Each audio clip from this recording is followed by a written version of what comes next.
sekarang itu dia merasa harus bergabung dengan atau merasa perlu untuk bergabung. Kenapa? Kenapa Kim merasa Plus. perlu? Jadi panjang nih jawabannya ya. Ada apa? Kan Kenapa ada banyak merasa kebutuhan. Ya, salah satu kebutuhan adalah kasus Mas Hasto.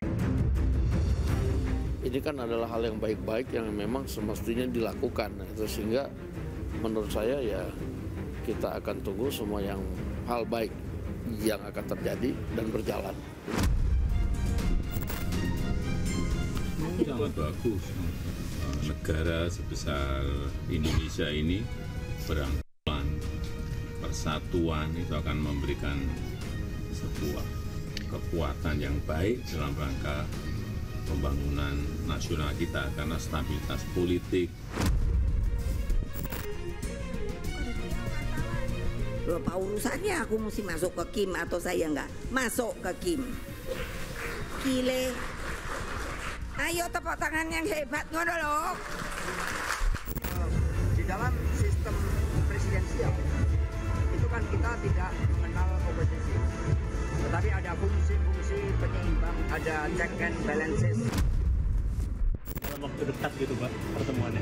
Pak Prabowo dalam beberapa kesempatan sama kami menyampaikan bahwa masakan Ibu Mega yang paling dikenal memang nasi goreng.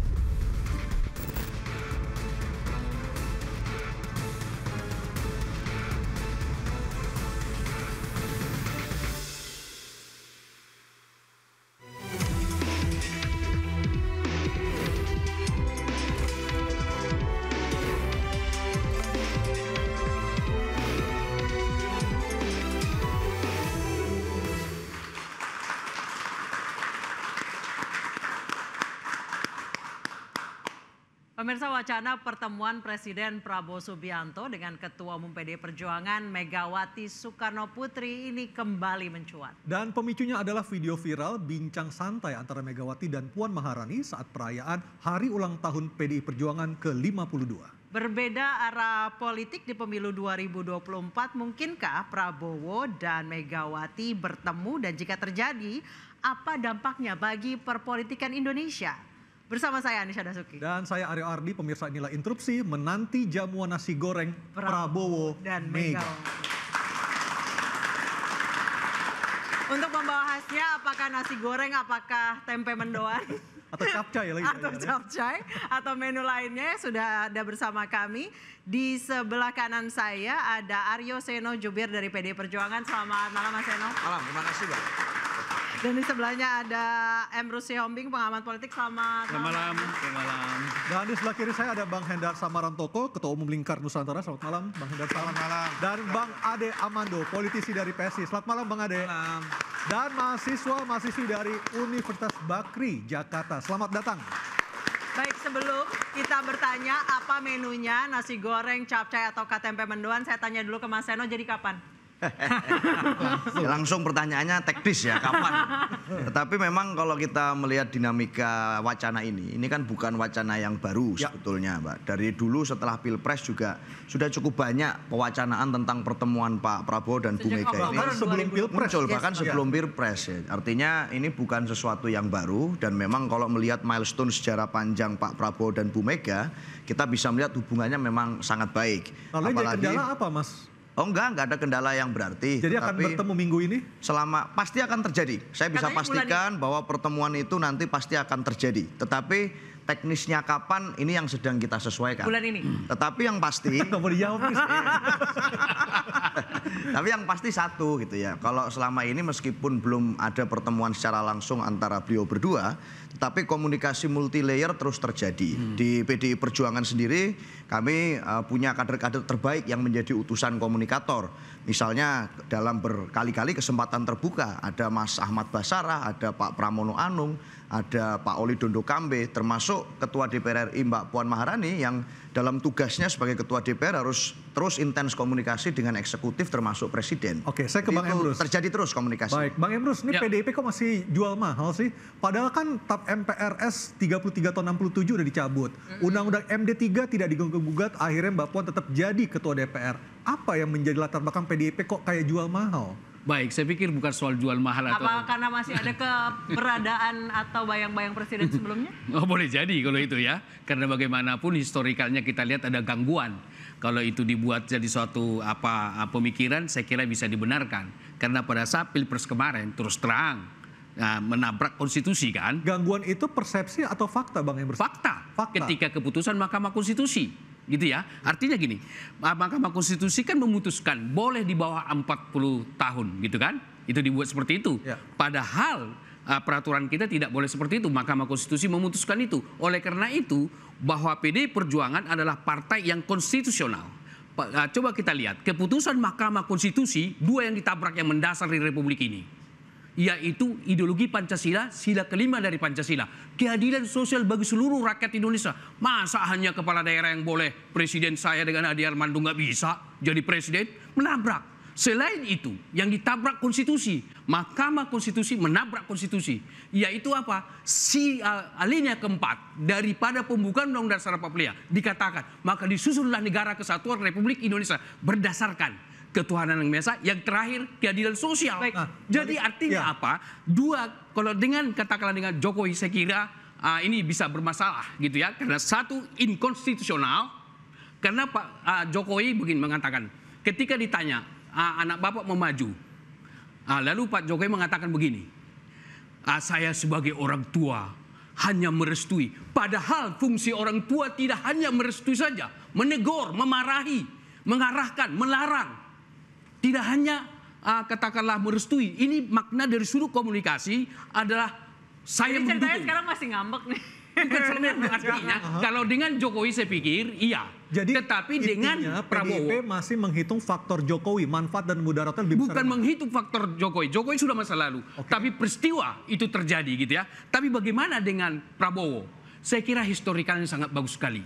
Bahwa ketika Prabowo kembali ke Indonesia, peran Megawati. Dan terus mereka berkomunikasi. Bahkan tidak tertutup kemungkinan mereka itu sambil teleponan. Hei, bagaimana kabar kawan? Mungkinkah itu terjadi? Mungkin. Saya balik lagi ke Mas Yono. Mas Yono, jadi apakah benar memang ada upaya masuk ke Prabowo untuk menghilangkan pengaruh dari presiden sebelumnya? Yang pasti hubungan yang terjalin baik antara kalau sudah putus hubungan, Bu Mega dan PDIP. Pak Prabowo. Jadi kalau upaya untuk barter gitu? Oh enggak. Hubungan Bu Mega dan Pak Prabowo itu terjalin lama sekali. Betul. Dan saya tahu betul bahwa dari perjalanan sejarah itu, maka kalau dibandingkan dengan tokoh-tokoh politik lain, saya rasa hubungannya sangat lama dan berkualitas. Bahkan katakan dengan Pak Jokowi sekalipun, hubungan Bu Mega dan Pak Prabowo sudah sangat lama, lebih lama daripada hubungan beliau. Maka saya rasa dalam konteks ini tidak ada siapapun yang bisa mengganggu hubungan yang diikat secara historis dan ideologis antara kedua tokoh. Nah, jadi pertanyaan berikutnya Mas Seno, apa yang menyebabkan pertemuan tersebut belum juga terrealisasi? Ya masalah teknis saja. Bu Mega kemarin mengatakan, Bu Mega kemarin mengatakan kami pasca pilkada harus menghadapi situasi konsolidasi internal yang luar biasa. Termasuk penetapan tersangka untuk Hasto ya? Banyak sekali ya peristiwa politik hukum yang terjadi, yang mana kami harus menghadapi itu dengan kepala tegak. Dan itu saya rasa membutuhkan investasi energi. Itu Mas.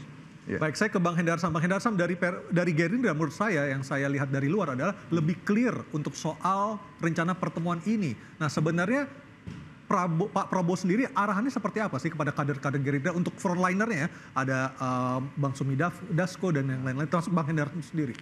Jadi memang sebagaimana sering sudah saya sampaikan bahwa Pak Prabowo itu memang mempunyai suatu kebiasaan, mempunyai suatu SOP atau ritual untuk selalu berkomunikasi dan bersilaturahmi di setiap tokoh bangsa.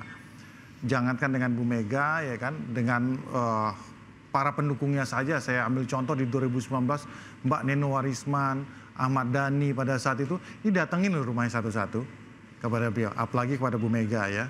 Jadi itu merupakan memang wujud daripada kerendahan hati beliau ya kan, untuk menyampingkan segala ego, untuk tetap berkomunikasi dengan setiap insan-insan politis yang ada. Apakah rencana pertemuan ini pernah dibahas internal khusus rapat di Kertanegara?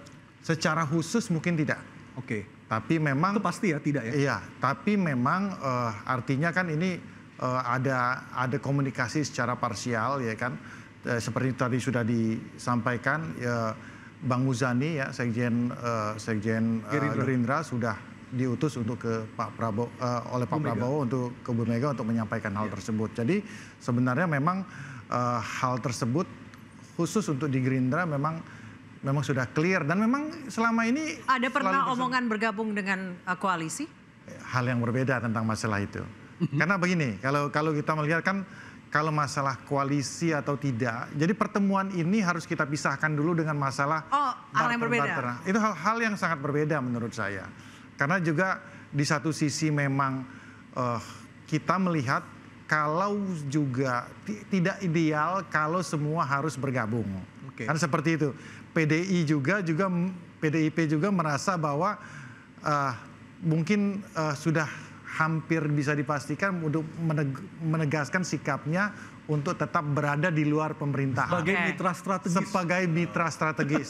Bukan oposisi ya? Bukan oposisi, karena kita nggak mengenal oposisi tentang masalah. Berarti unggahannya Mbak Puan kemarin ya hanya demi persaudaraan NKRI ya? Loh iya itu udah pasti. Jadi yang penting itu kan spiritnya dulu, bahwa kita mempunyai suatu pandangan bahwa kita itu memang berlawanan, ya berkompetisi dan berhadapan, tapi kan nggak bermusuhan.